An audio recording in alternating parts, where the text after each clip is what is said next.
Good morning, everyone. My name is Juan Antoine Pham, and today I'll be presenting my HRM term paper on managing the accounting team of tomorrow. Specifically, I'll be looking at two major trends that every future accounting managers need to understand: the rise of AI and the growing challenge of inequality and diversity in the workforce. So, a bit of context.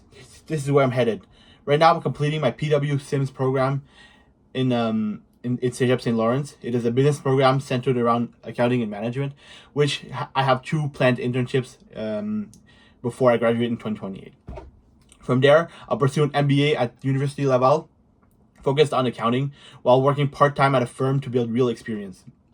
After that, I'll earn my CPA designation, still working throughout, and eventually return to my parents' restaurant to help on the financial sides of things. And when that restaurant eventually expands, my goal is to build and lead a full finance team from the ground up. So everything I'm presenting today is directly connected to where I'm going. So what about AI? So we are in the middle of a major technological shift. AI tools are now automating and the tasks that used to define entry-level accounting work: bookkeeping, bank reconciliation, data entry. According to Kurel Jusik and Karger of the Journal of Applied Accounting Research, AI excels at handling repetitive rule-based tasks, which frees accountants to focus on higher value work. It also enables real-time continuous auditing, which significantly speeds up month-end closing. The bottom line: AI is not replacing accountants, but it's completely changing what the job looks like. That puts pressure on managers to rethink on how to hire, train, and structure the team. So what are the changes I'm talking about? So this transformation shows up in three different ways. So according to Khalid Abbas of the British Accounting Review, the first one is descaling, where an AI automates a complex task, which the skill that's required to do it is no longer needed. For example, an AI can now match thousands of transactions in seconds. So deep spreadsheets expertise becomes less critical. Second, upskilling. Employees are trained to use new AI tools to do their current job better. Third, reskilling. When a role becomes obsolete, employees are trained for an entirely different position. A traditional bookkeeper, for instance, might need to be reskilled into an AI-assisted advisory role. So what is critical here is that all three of these changes affect an employee's sense of skill variety, task identity, and task significance, which are core drivers of motivation. So a manager who handles this poorly will lose their team, while a manager who communicates clearly and provides genuine support can actually strengthen motivation throughout this transition. So how do you go about training this team? Here I'm presenting you the ADD model, the ADDIE model. So you start by analyzing the skill gaps in your team. Then you design a training plan around the specific AI tools your firm uses. You develop the materials. E-learning modules work especially well here since they are flexible and self-paced. You implement training, adjusting for the fact that not everyone starts on the same level, which is where one-on-one coaching becomes really important. And critically, you evaluate and revise continuously because AI evolves fast, and a training program that was relevant last year may already be outdated. The evaluated stage is not a formality. It's for AI training, and it's ongoing.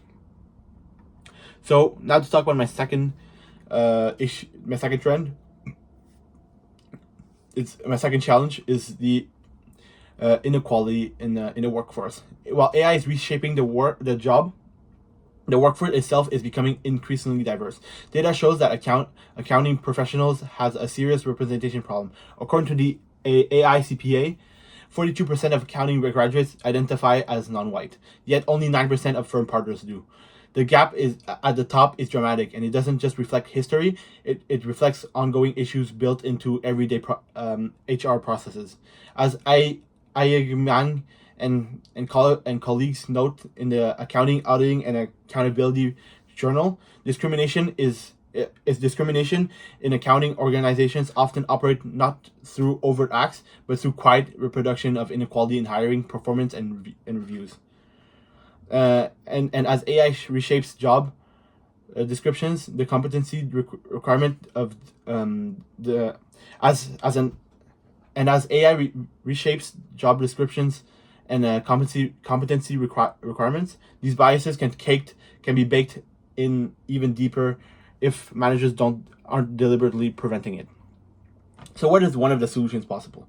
One of the solutions I propose is to standardize the selection process. When hiring decisions rely only on gut feelings or referrals from a team that already looks the same, you reproduce the same demographic profile every single time.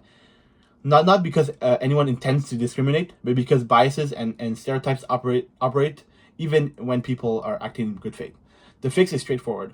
Structured questions where every candidate is asked the same job-related question in the same order, combined with a standardized summary forms and scoring checklists.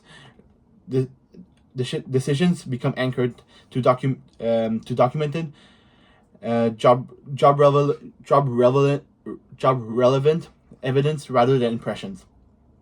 This approach reduces unconscious bias, and it also makes the firm more legally defensible, because when challenged, you can point to the consistent, transparent criteria. So my second solution is culture.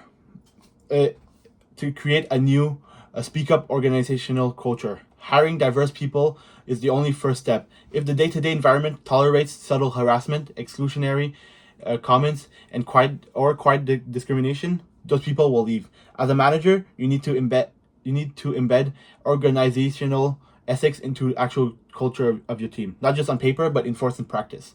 The most critical structural tool here is the formal whistleblowing policy, a protected channel where employees can report discrimination without fear of losing their job. Without it, people stay silent. With it, you get early visibility into problems before they become retention crisis. And when employees generally feel safe, heard, employee engagement goes up, which matters even more when your team is simultaneously navigating AI-driven change.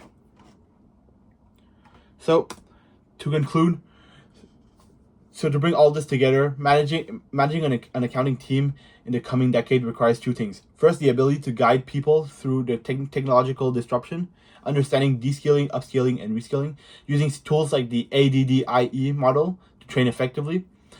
Second, to the ability to build an equitable workplace, standardizing selection and creating a culture where people can actually speak up. These two challenges are not separate. AI-driven job design creates moments where inequality can either be produced or dismantled. Which one happens depends entirely on the choices of managers. So for my own career and for my first role in an accounting firm, to eventually building my own finance department for my family restaurant, these are the principles that will guide on how I lead. Thank you for listening.